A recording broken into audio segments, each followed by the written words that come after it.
Mayong adlaw, kapin 350 ka mga durian farmers ang nagtapok sa gimong National Durian Industry Summit sa Davao City nga gisugdan atong Nobyembre 25 ning tuiga.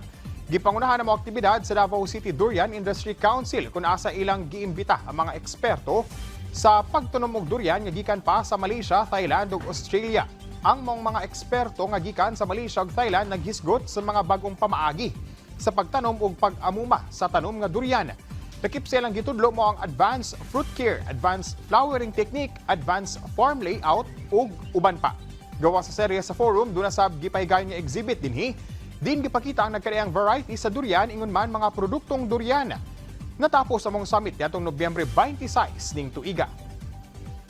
Nadokumento sa Department of Environment and Natural Resources kon DNR Soxargen ang presensya sa bulak nga Rafflesia sa South Cotabato. Gikonsidera kining bagong kalampusan sanglit. Makonsidera kining pinakadakong Rafflesia nga nadokumento sa Ala Valley Protected Landscape. Among bulak nakitaan sa usa ka strict protected zone. Aduna kini gilapdon nga 93 cm ug Paragon lobe size nga 30 cm. Central disc nga adunay gilapdon nga 21 cm ug adunay opening diameter nga 46 cm.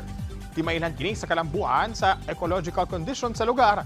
Labi pa nga nanginahanglan among bulak ug high specialized life cycle ug himsog nga forest ecosystems. Giklasipikasab nga critically endangered among bulak nga nakita na sab sa Davao, Bukidnon ug South Cotabato. Ug mo kato mga nag-unang balita dinhi sa PTV Davao. Ako si Jay Lagang para sa Pambansang TV sa Bagong Pilipinas.